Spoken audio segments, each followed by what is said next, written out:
Okay students, last video के अंदर हमने एक न्यू चैप्टर स्टार्ट किया था, the living world. First chapter जो है 11th क्लास का वो हम स्टार्ट कर चुके थे।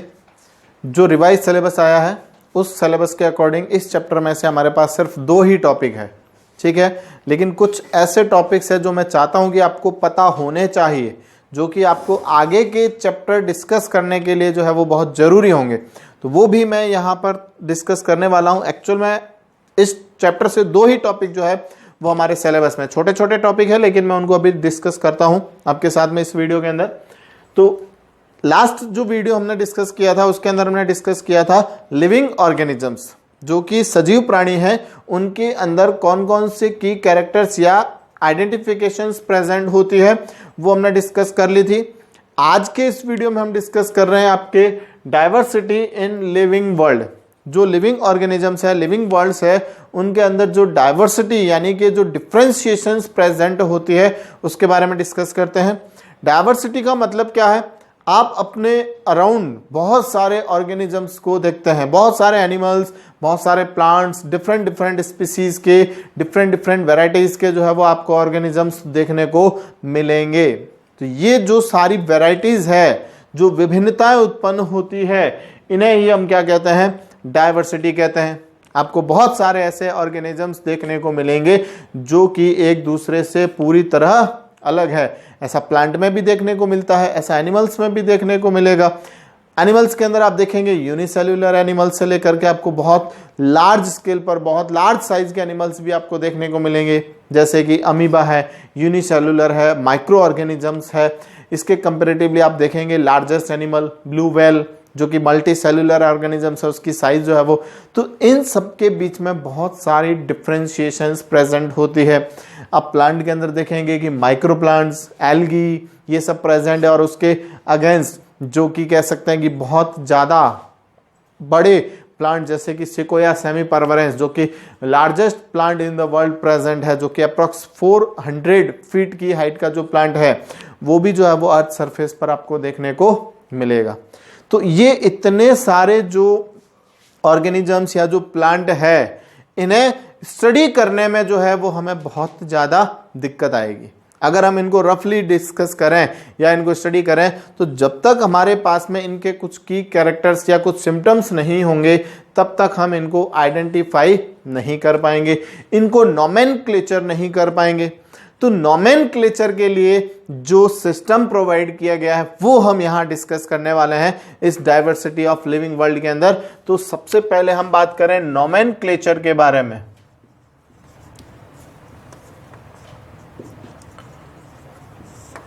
सबसे पहली बात, नोमेनक्लेचर क्यों किया जाए, क्या जरूरत है नामकरण करने की या नोमेनक्लेचर की?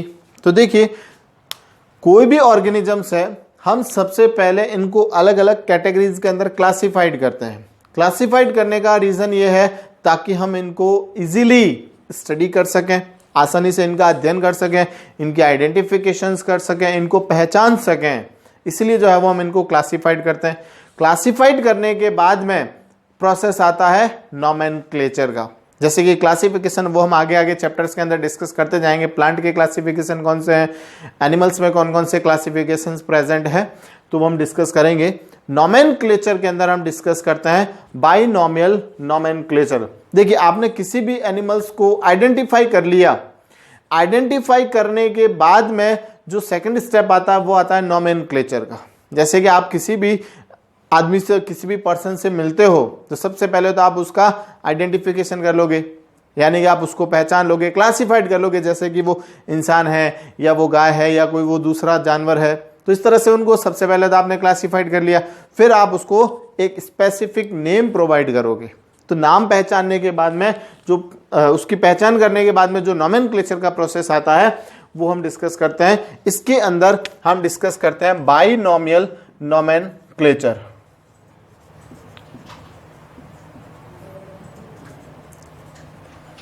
यानी कि द्विनाम पद्धति,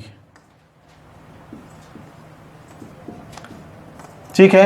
क्या है ये बाइनोमियल नोमेनक्लेचर? सबसे पहले देख लें कि बाइनोमियल नोमेनक्लेचर जो है वो सबसे पहले किसने प्रोवाइड किया। तो इसके बारे में सबसे पहले डिस्कस किया था गॉस्पर्ड बाहिन ने।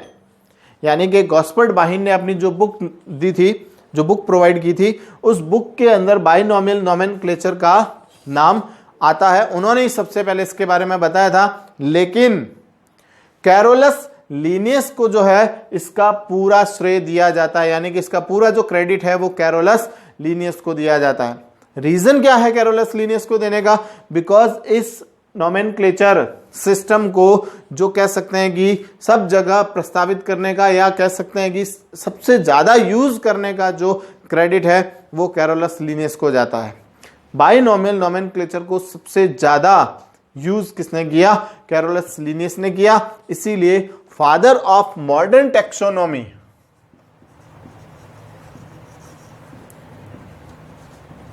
फादर ऑफ मॉडर्न टैक्सोनॉमी का जो है वो श्रेय जो है वो किसको दिया जाता है? कैरोलस लीनियस को दिया जाता है।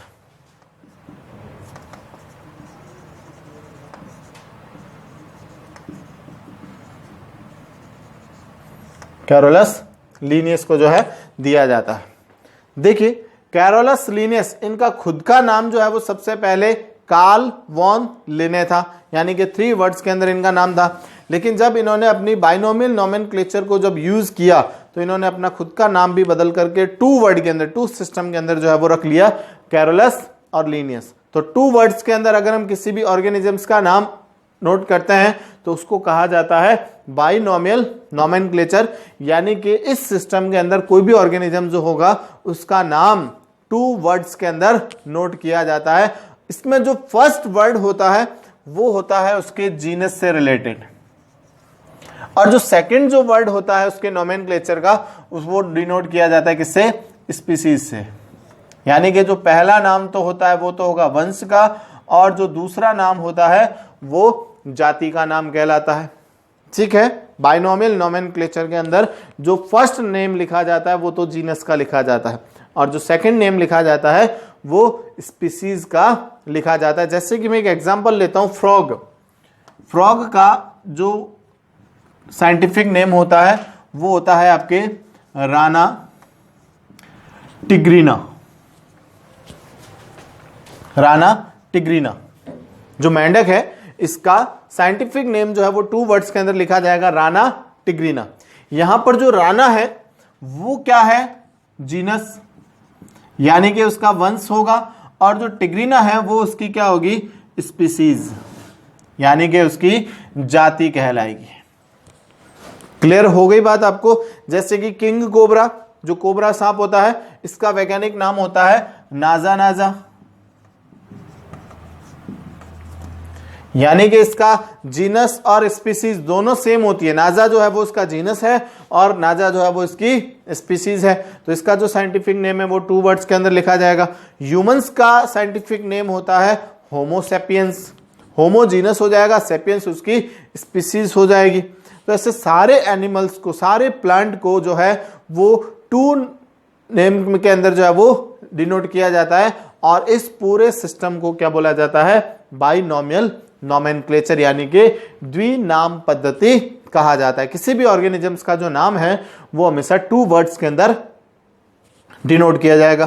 तो देखते हैं इसके नॉर्म्स या इसके जो रूल्स है। अब ये जो बाइनोमियल नोमेनक्लेचर है वो कौन प्रोवाइड करता है? एट प्रेजेंट टाइम के अंदर कौन प्रोवाइड करता है? पहले तो कैरोलस लीनियस वगैरह जो है वो इन्होंने जो है वो उसको प्रेस्क्राइब किया। एट प्रेजेंट टाइम के अंदर 2 ऐसी ऑर्गेनाइजेशंस है जो ये सारे नोमेनक्लेचर प्रोवाइड करती है, कुछ ऐसे नॉर्म्स बनाती है, कुछ रूल्स बनाती है जो कि ऑर्गेनिजम्स के लिए क्या होंगे? वैल्यूएबल होंगे। एक तो नाम आता है आपके IUZN, और एक नाम आता है IUBN। IUZN and IUBN। ICBN लिख दो, ICZN लिख दो, एक ही बात है। ICZN। ICZN का फुल फॉर्म होता है international code of zoological nomenclature, यानी कि अंतरराष्ट्रीय नामकरण किसके लिए? जंतुओं के लिए। और सेकंड है international code of botanical nomenclature. ये 2 ऐसे ऑर्गेनाइजेशंस है, यूनियंस है। आप इनको IUN से भी लिखे, IUBN से भी लिखेंगे तो भी कोई प्रॉब्लम नहीं है। International union of zoological nomenclature. Actual में ये साइंटिस्ट के ग्रुप है, एक ऐसे ऑर्गेनाइजेशंस है जो ऐसे रूल्स फॉर्म करती है जो कि हम किसी ऑर्गेनिजम्स के लिए क्या करते हैं, फाइंड करते हैं, प्रोवाइड करते हैं। ठीक है, तो इनके थ्रू कौन कौन से रूल्स बनाए गए हैं तो उनको हम देखते हैं। सबसे पहला जो रूल्स बनाया गया है नोमेनक्लेचर के लिए वो क्या है, जब भी हम किसी ऑर्गेनिजम्स का बाइनोमियल सिस्टम के अंदर जब नोमेनक्लेचर करते हैं तो सबसे पहले हमें उसके जीनस के नाम को लिखना होता है। जो सबसे पहले जो नेम लिखा जाएगा वो किसका लिखा जाएगा, जीनस का, एंड देन बाद में जो नाम लिखा जाएगा वो लिखा जाएगा स्पीसीज का। यानी कि सबसे पहले तो वंश का नाम लिखा जाता है और उसके बाद में जाति का नाम लिखा जाता है। जैसे आप इस एग्जांपल के अंदर देखिए, राणा तो उसका जीनस हो गया और टिग्रीना जो है वो उसकी क्या हो गई, स्पीसीज हो गई। सेकेंड रूल, जीनस का फर्स्ट लेटर हमेशा क्या होता है, कैपिटल लेटर होता है। यानी कि जो जीनस का फर्स्ट लेटर होगा वो कैपिटल लेटर में डिनोट किया जाएगा, बाकी सारे जो नेम्स होंगे वो स्मॉल लेटर के अंदर। इवन दैट स्पीसीज का जो फर्स्ट लेटर होगा वो भी स्मॉल लेटर के अंदर ही डिनोट किया जाएगा। अगर आप ऐसा नहीं करते हैं तो आपको इसके मार्क्स नहीं मिलेंगे। जब भी कुछ ऑप्शनल क्वेश्चन आते हैं, यानी कि जो ऑब्जेक्टिव टाइप पैटर्न्स आता है, तो उनके अंदर इस तरह की मिस्टेक होती है।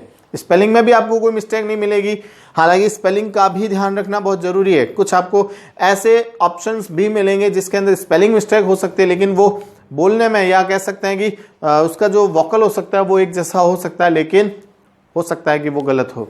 तो इनके सारे जो लेटर्स हैं वो स्मॉल लेटर में लिखे जाएंगे, सिर्फ कैपिटल लेटर में फर्स्ट लेटर जो है वो डिनोट किया जाएगा। क्लियर हो गई बात। थर्ड, ये जो सारे नेम्स होंगे या जितने भी बाइनोमियल नेम्स होते हैं ये सारे इटैलिक सिस्टम के अंदर जो है वो नोट किए जाते हैं, यानी कि इटैलिक लैंग्वेज के अंदर इनको लिखा जाता है।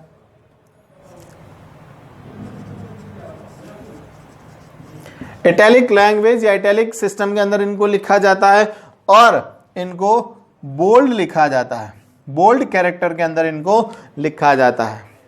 मतलब कब होगा ये सिस्टम, जब आप किसी भी ऑर्गेनिजम्स के साइंटिफिक नेम को लिखते हैं, कंप्यूटर से लिखते हैं, टाइप करते हैं, तब वो हमेशा इटैलिक लैंग्वेज यानी कि तिरछे अक्षरों के अंदर लिखा जाएगा और उसको बोल्ड कैरेक्टर में यानी कि उसको हम ज्यादा डार्क कैरेक्टर्स के अंदर जो है वो लिखते हैं।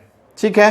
फोर्थ रूल क्या है, अगर आप इनको हाथ से लिखते हैं, यानी कि ऑर्गेनिजम्स के साइंटिफिक नेम को अगर हाथ से लिखा जाएगा तो दोनों कैरेक्टर्स को यानी कि जीनस और स्पीसीज इन दोनों को सेपरेटली अंडरलाइन किया जाएगा, बिकॉज इटैलिक और बोल्ड हाथ से लिखना इतना पॉसिबल नहीं हो पाता है।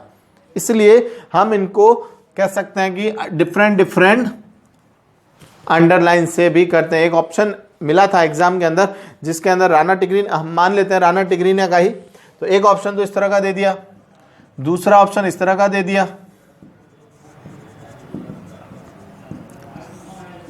इस तरह का ऑप्शन दे दिया, तो ये भी गलत है। यहां पर दोनों को अलग अलग डिफरेंट जो है वो अंडरलाइन करना होता है। और कुछ ऑप्शंस थे जिनके अंदर स्पेलिंग मिस्टेक हो जाएगी, जिसमें इसमें फर्स्ट लेटर जो है वो स्मॉल लिख दिया, इस तरह से लिख दिया एग्जाम्पल के अंदर।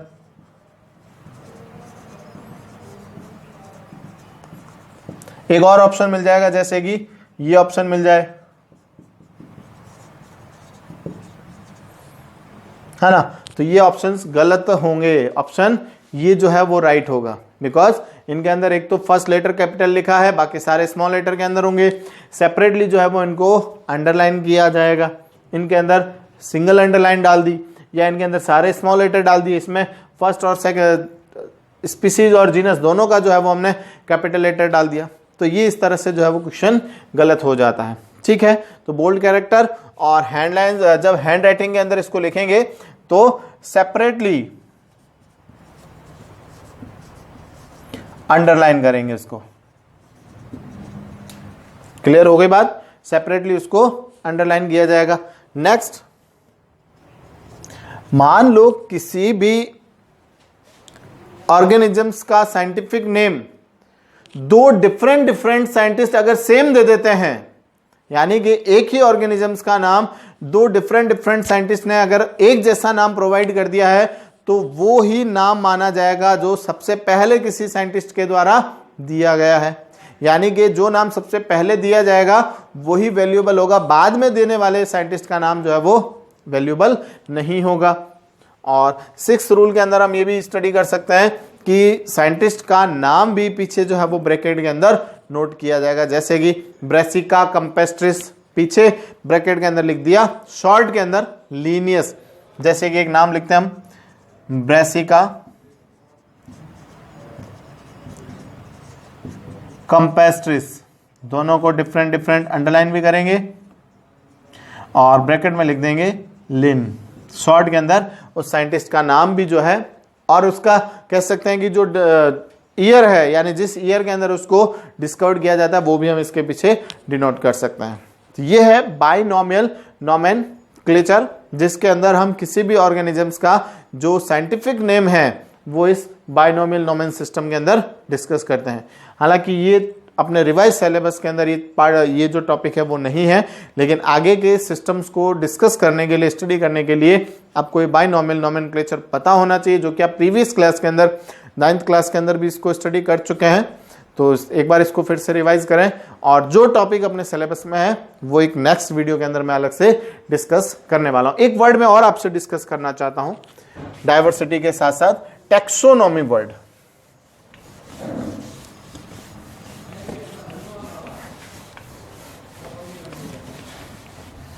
टैक्सोनॉमी क्या है?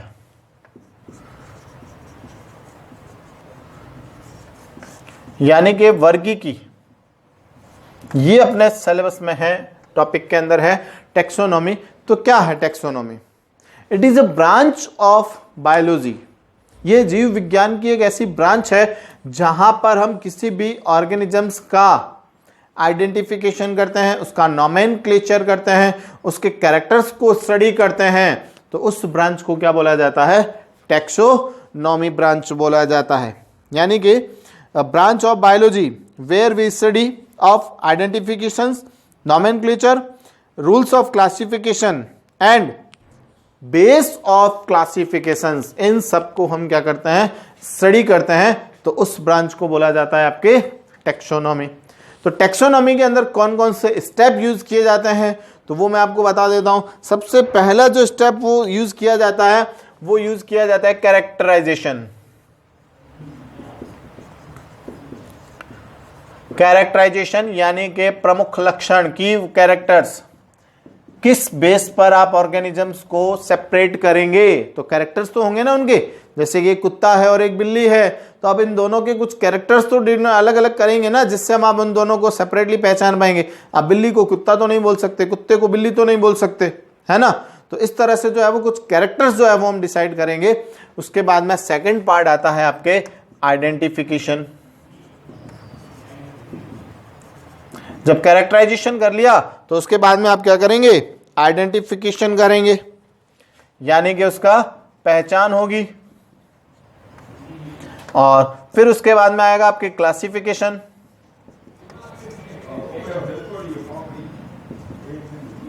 वर्गीकरण, आप उसको कौन सी कैटेगरी के अंदर रखेंगे। और उसके बाद में आ जाएगा आपके नोमेनक्लेचर, यानी कि नामकरण। ठीक है, तो ये जो पार्ट है वो टैक्सोनॉमी के अंदर आता है। तो आपको वर्ड टैक्सोनॉमी जो है वो पता चल गया होगा, एक ऐसी ब्रांच, बायोलॉजी की एक ऐसी ब्रांच जहां पर हम ऑर्गेनिजम्स की आइडेंटिफिकेशन, नोमेनक्लेचर और नॉर्म्स ऑफ नोमेनक्लेचर यानी कि रूल्स ऑफ नोमेनक्लेचर और बेस ऑफ क्लासिफिकेशंस, इनके बारे में जो है वो स्टडी करते हैं। तो इस ब्रांच को टैक्सोनॉमी कहा जाता है। Father of modern taxonomy Carolus Linnaeus को कहा जाता है, बिकॉज इन्होंने ही जो है वो टैक्सोनॉमी के जो है वो बारे में डिस्कस करना स्टार्ट किया था। नेक्स्ट, हायरार्ची ऑफ टैक्सोनॉमी, जो हम नेक्स्ट वीडियो के अंदर डिस्कस करेंगे, जो हमारे सिलेबस के अंदर है। ठीक है।